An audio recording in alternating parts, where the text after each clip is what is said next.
En 1990, Aulus-les-Bains, un village de 150 habitants, décide la construction d'une centrale hydroélectrique communale dite la Mouline sur le torrent Le Garbet. Sa gestion est confiée à une société privée par un contrat de concession de 30 ans. Par la suite,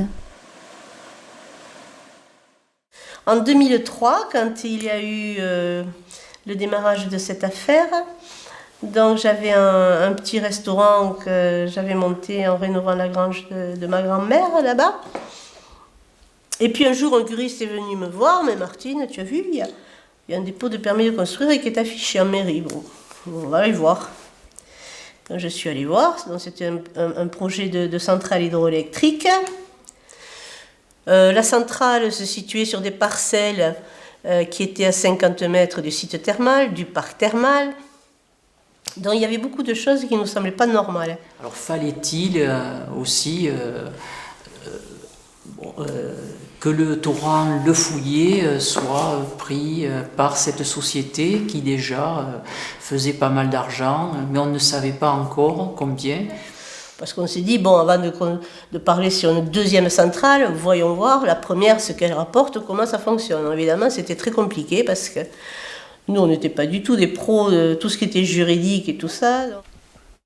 Et donc, on a décidé de monter une association. On est parti en association qu'on appelait l'ADA, l'Association pour le développement durable et harmonieux sur la commune de Luce. Et on est parti à 4 filles. Et de fil en aiguille, en fait, dans la première année qui a suivi la création de l'ADA, on a découvert un tas de choses qui nous menaient toujours plus loin. J'ai été spectateur au début. J'ai bien vu qu'il y avait quand même eu quelque chose de vrai. Et bien sûr, j'ai rapidement adhéré bien sûr à l'association.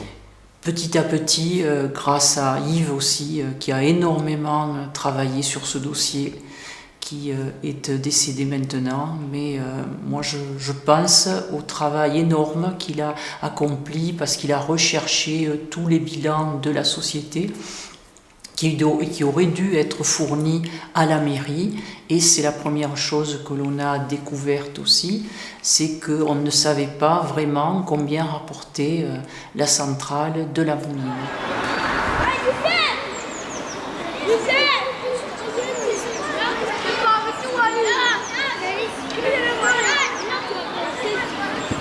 Nous avons découvert que la commune avait été confrontée avec la coopération de ses principaux responsables à un transfert de propriété avec progressivement toute une planification, on peut dire ça comme ça, qui a consisté en essayant de brouiller le conseil municipal, en réussissant souvent, sur des arguments toujours fallacieux, disons, à transférer par des avenants et par un acte de vente réel, disons, la propriété de la centrale. C'est-à-dire que la concession est devenue inexistence de fait, sans que personne en soit informé. En 2000, le maire vend à la société exploitante le terrain communal supportant la centrale, à l'insu du conseil municipal et de la population.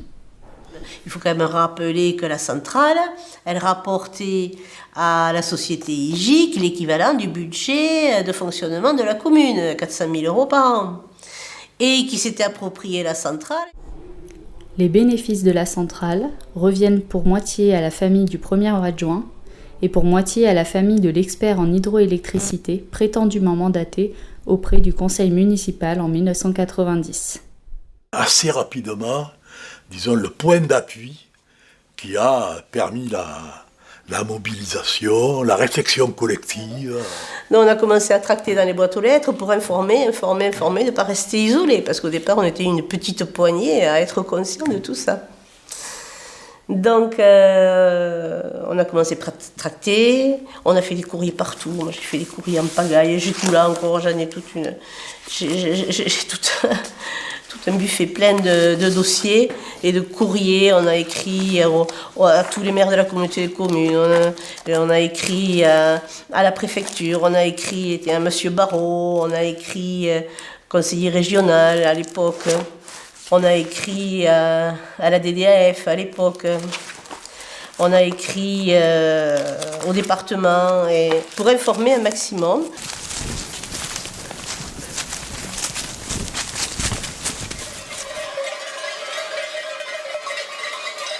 Parce qu'au départ, beaucoup pensaient que ce combat, c'était perdu d'avance, qu'on ne parviendrait jamais à récupérer cette centrale et que c'était pas la peine de mettre une telle énergie.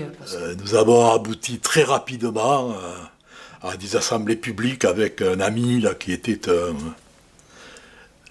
une personne qui avait des qualités exceptionnelles en matière de communication. Disons, apporter des réponses à toutes les questions en les mettant sur un écran devant des assemblées de populations d'Aulus et de Culu et de curistes qui pouvaient être jusqu'à 100, 110, 120 personnes pour un petit village, quoi. Cette lutte avec des personnes qui se sont agrégées, c'était tout un réseau aussi, et pas uniquement, il y avait de l'amitié, il y avait de l'idéal, et il y avait un collectif aussi.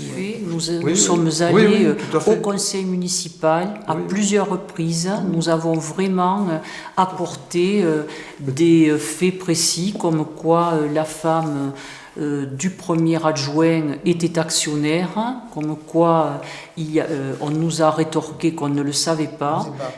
C'est à ce contexte que je leur ai proposé la fameuse disposition du Code des collectivités territoriales, qui est le L2132-5, donc du Code général des collectivités territoriales, qui dit grosso modo que quand une commune a négligé de défendre ses intérêts, des contribuables peuvent demander au tribunal administratif de les mandater pour représenter la commune défaillante. Voilà. Donc c'est ce qui s'est passé. En 2005, Martine, Bernadette et Michel sont autorisés par le tribunal administratif à agir en justice à la place de la commune défaillante. Nous avons pu obtenir des juridictions civiles qu'elles ordonnent la nullité de la vente des terrains d'assiette de la centrale hydroélectrique en démontrant qu'à la base, la commune et son représentant n'avaient pas mandat du conseil municipal pour vendre ces terrains. Tout le monde faisait confiance aux élus, c'était plus ou moins des amis d'ailleurs. On n'avait pas du tout l'habitude de se mêler des affaires, plus que ça. Tout roulait très bien, tout se passait très bien. Et puis...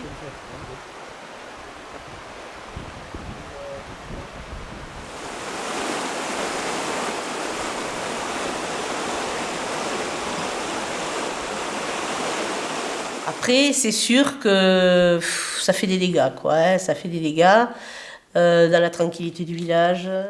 On ne m'adressait plus la parole parce que nous avions entamé cette démarche sur Aulus.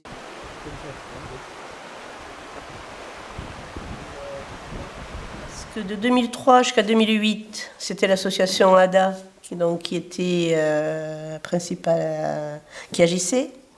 À partir de 2008, on nous a dit sous les conseils de Gilbert, et il a eu bien raison, qu'il fallait être au conseil municipal. Effectivement, parce que si l'association gagnait certaines batailles, il ne fallait pas que derrière le conseil municipal défasse tout ce qui avait été fait, et il avait le pouvoir de le faire. Donc effectivement, il fallait être au conseil municipal pour pouvoir entériner chaque fois toutes les avancées que l'on faisait. Donc on s'est présenté, toute une équipe qui était à l'ADA, pour être au conseil municipal, et on a été élus haut la main. En 2008, la liste conduite par Michel Vessières recueille jusqu'à 64% des suffrages. En 2014, elle est reconduite par 93% des votants. La même équipe poursuit le travail avec un nouveau maire depuis 2020.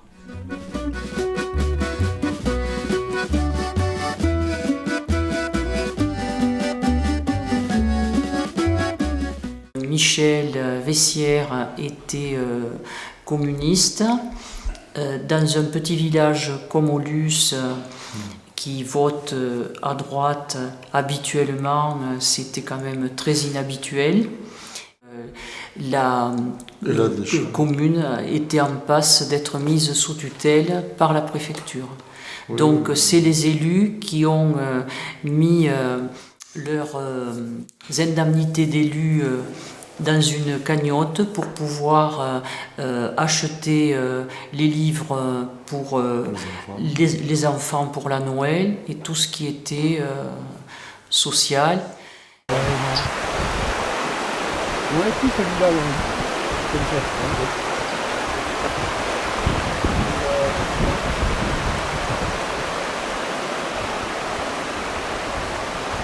On a fait à ce moment-là deux manifestations sur le terrain devant l'usine avec la population. Et puis les curistes à une période où il y avait du monde. Hein, et un matin de bonne heure et tout le monde autour de l'usine. Il y a eu les pétitions de l'ADA, de la mairie, qui ont recueilli des centaines et des centaines de signatures.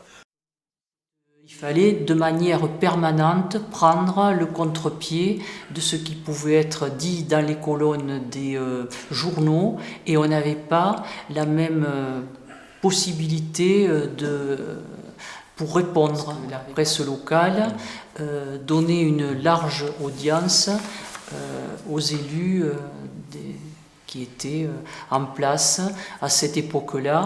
Ça a été un combat de tous les jours quasiment, quoi, hein, parce que chaque fois il y avait une peau de banane, il y avait une histoire comme ça, le droit d'eau qu'ils avaient récupéré, il a fallu qu'on reparte encore à l'attaque devant toutes les juridictions pour obtenir cette restitution du droit d'eau, qui finalement a été accordé au final et redonné par la préfecture à la commune. Voilà.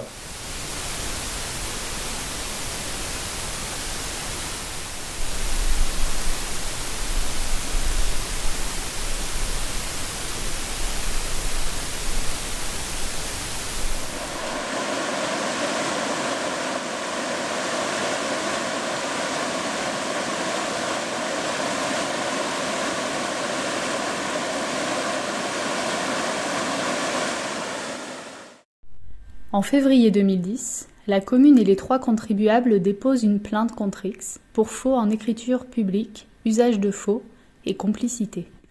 Il faut savoir qu'au final, la juridiction pénale, au niveau de la cour d'appel et ensuite la cour de cassation, ont considéré que les éléments constitutifs du crime de faux et usage de faux en écriture publique n'était pas caractérisé. Aboutir à cette décision finalement de non-lieu, c'est une décision qui nous a énormément surpris. Que ces personnes-là, qui ont quand même détourné un bien public pendant de nombreuses années, sciemment, n'ont pas du tout été inquiétées et pavoisent de ne pas l'être. Oui, c'est ça aussi que je vis pas très bien. Et c'est... Oui, je peux comprendre. Pour la partie pénale, ce n'était pas un objectif. C'était aussi peut-être un moyen de porter pression pour essayer de faire avancer les choses. Mais la finalité n'était pas de faire condamner.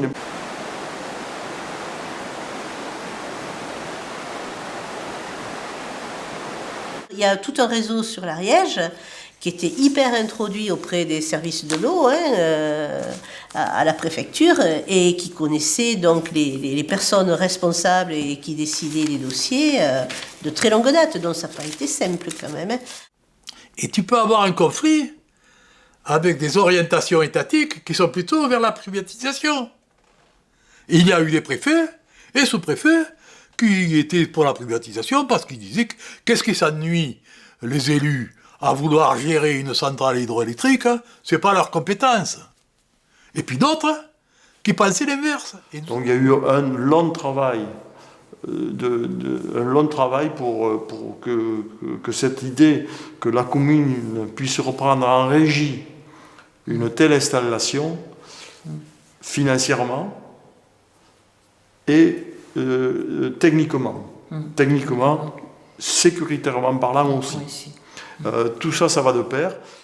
En 2010, après l'annulation de la vente du terrain de la Mouline, la société tente de reconstruire la centrale sur le terrain voisin lui appartenant. Ils ont déposé le permis, ils ont obtenu le permis. Alors qu'il y avait toutes les procédures parfaitement connues par la préfecture et les services de l'administration. Et la DDT, qui s'appelait l'équipement à l'époque, était parfaitement au courant. Puisque le complice, c'était un des responsables de la DDT. Nous apprenons qu'elle accepte le permis, nous étions, nous, au conseil municipal. Donc, à l'époque, et que faisons-nous? Eh bien, recours immédiat en référé, parce qu'il commençait les travaux. Référé, délai très court, suspend les travaux,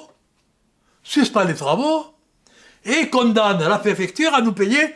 Ils avaient un tarif, c'était 1 200 €. La centrale est redevenue la propriété de la commune de manière définitive. L'opération a nécessité la présence d'un huissier.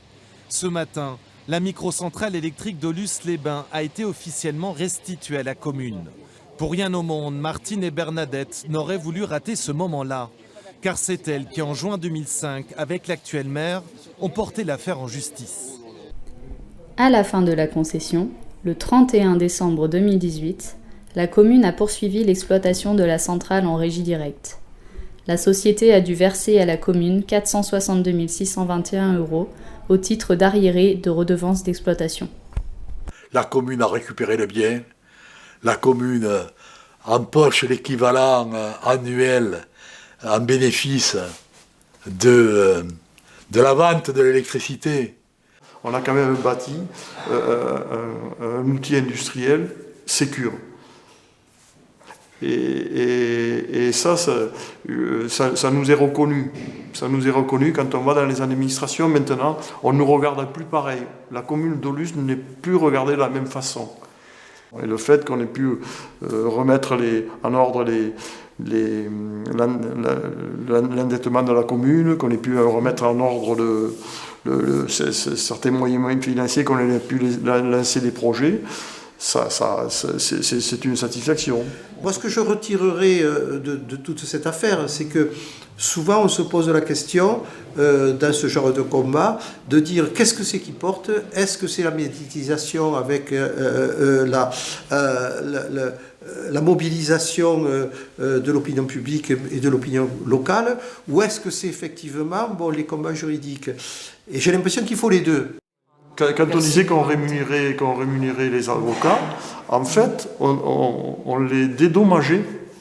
Ce qu'il faut souligner, c'est que c'est des personnes qui avaient une fibre militante et qui ont été tout à fait conscients des enjeux et qui ont participé avec toute leur force pour qu'il y ait vraiment cette récupération d'un bien qu'il puisse profiter à tous.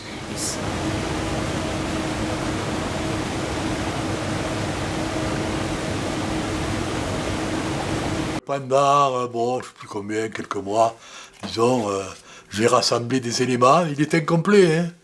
Il est incomplet. Mais rassembler des éléments qui démontrent que même quand on a, disons, omis d'être suffisamment présent, et en tant que conseiller municipal, parce que c'est le cas, et en tant que citoyen, dans une gestion communale qui a été complètement déléguée à 1, 2, 3 personnes, eh bien, on peut rattraper le coup, disons, par ce que nous avons fait, comme nous l'avons fait. Voilà.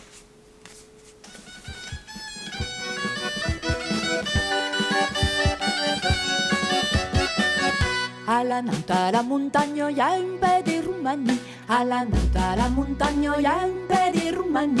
Hi ha un pe di rumani che fluisce més che grano, che fluisce che rumai tu.